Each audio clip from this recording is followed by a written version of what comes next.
Thank you. Honored to be here and to speak with you guys today about what's going on in the world. So speaking about this, when I was preparing the presentation for you, this just happened to happen, at the exact same time, a massive data breach that exposed almost 200 million passwords and identities. And I've been doing this for over 30 years, but I see here also people who are not that young anymore, and you've seen this happen again and again and again. What does it mean? What it really means is that if you have customers that identify themselves with their passwords, you don't know who they are because they can be anybody else. The passwords, all of your passwords, if you're still using passwords, are exposed. I would say 99% of the passwords are exposed. Even if you have really strong passwords that Chrome, for example, suggests to you to use a strong password, it doesn't help you. All the passwords, you should think about this as if passwords are no longer helping you identify anybody. And this is where we start from. Okay, so this is the basics. And if you are, I want kind of ask you how many of you are still using passwords to identify your customers or your partners, etc.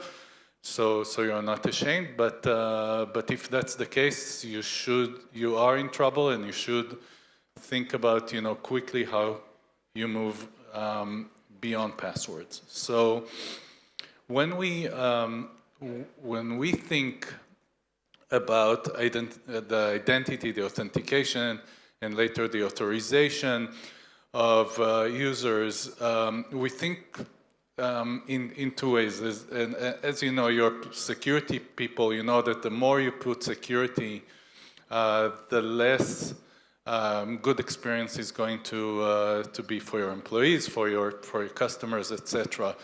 And when we think about this, we try to give the best balance for your customers in terms of how they interact with your services, with your applications, etc. And yet give you the security that you need to protect your other customers, to protect your assets, to protect your data, etc.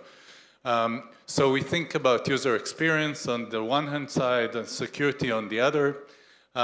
If I had passwords here, I would say, really bad user experience and really bad security, right? So they're not even on stage here. But when we speak with customers, we kind of try to show them what are the options that they have and what are kind of the feelings that their users are going to have and what type of security we're going to give them. The good news is that currently we have some methods that are both very secure and give very good experience. And we can take an example here in Passkeys or biometrics.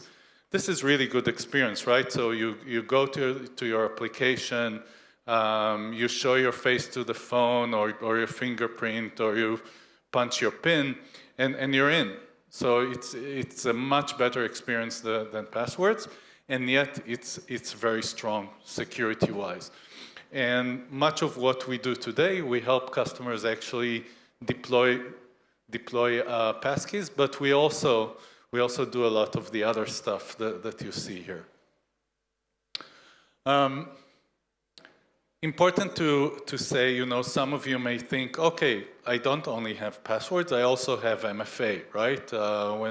When a user comes to my application, they put their password and then they get a code to their phone, and that's really, really safe, because I know that on the other hand, on the other side, there's a phone number of a customer. But this too, I won't tell you, exactly how to do it, but I can guarantee to you that I can, within an hour, within a few minutes, sometimes an hour, maybe a day, I can get probably to the accounts of every user that you have that is using both password and OTP. It's that easy.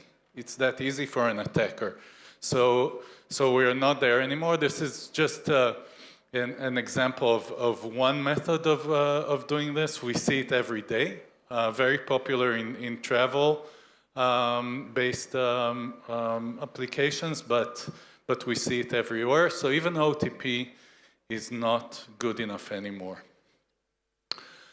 We think about this problem as a flow, and what we think is that your user needs to do a journey when they come into your application, when they sign up, when they sign in, and this is really a flow. And what we help customers do is design the flow and make the flow happen. And make the flow happen means not only that the authentication is taken care of, but whatever else needs to happen when a user signs up or signs in. So for example, when a user signs up, you might want to add them to your CRM system. So we take care of that as well as part of the user flow, right? So maybe you want to do some extra security checks. You want to check that the user is not a bot, for example. We take care of this too by doing the call to a third-party service such as reCAPTCHA and others to figure out whether the user is an actual user or a bot. And we'll speak in a second about the good bots and the bad bots. You want the bad bots out, but you might want the good bots to come in. So one of the things that we do first when we meet the customer, and you have some examples of large customers that we have, once they tell us, look, today we have user and password, that's all we have, and we are really afraid of changing this because our customers are so used to it, etc. We tell them, okay, you don't need to necessarily touch it. Let's add another factor, and let's see how customers actually interact with that. And I'll show you in a second some statistics about this. But I know there's a lot of fear, and some customers are really afraid. What would my users do?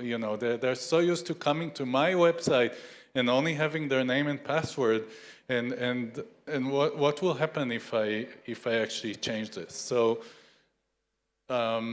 really, there's nothing to worry about. So for example, with Passkeys, we see that the conversion is very, very fast. Most end users don't really realize what's happening, but they figure out, okay, I need to put my fingerprint. I put my fingerprint. I'm in. That's fine. It's not.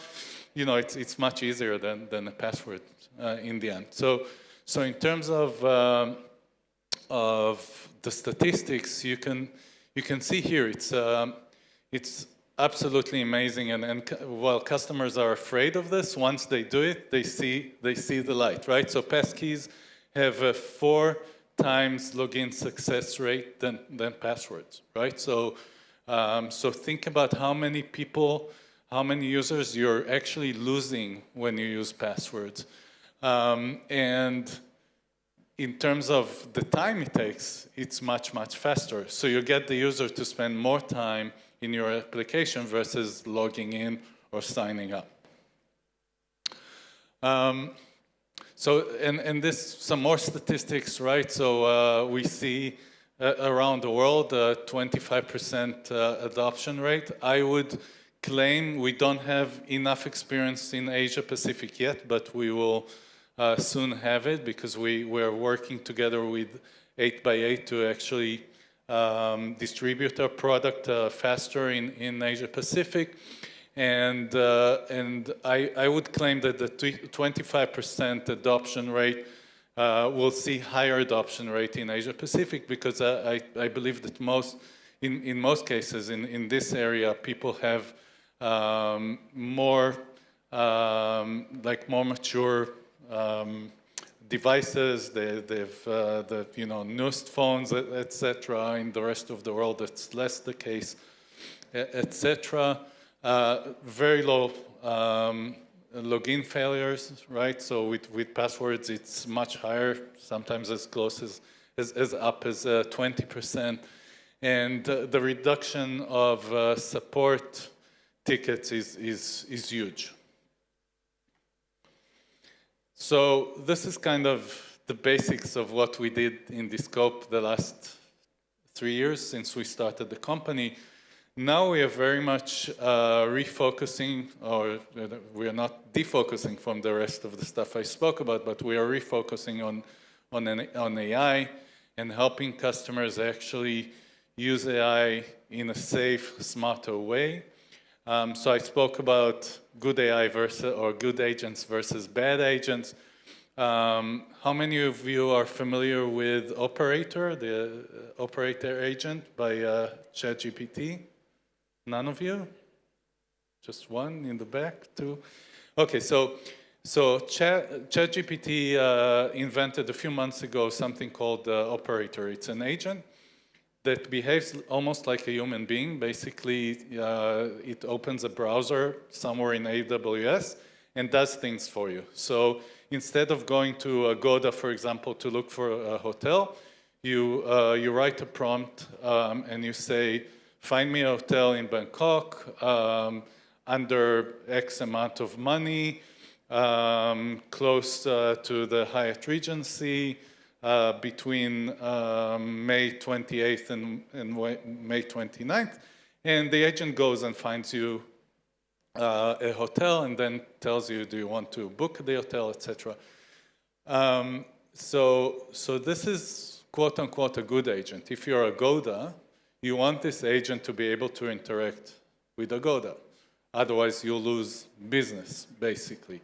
But Agoda doesn't want bad agents to come in, or bad bots to come in and just waste their resources, etc. So one of the things that we help customers do is using third-party tools to actually separate the good agents from the bad agents, and again, making sure that the flow continues and it doesn't matter to them if it's a good agent, whether there is a human being or not behind the scenes.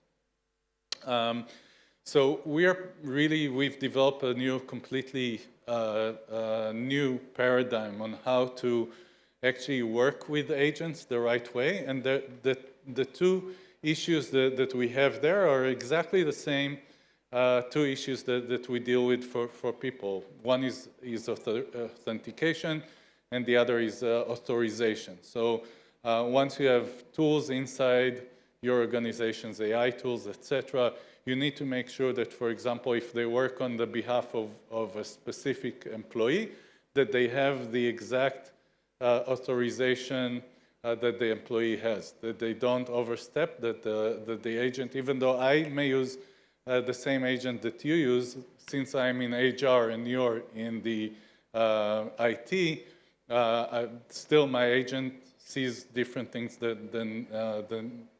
the agent sees different things when I ask the agent to do something versus when you do something. So this is what we've built, and now we are getting this more and more sophisticated, so that agents can work on behalf of people and yet be safe and secure.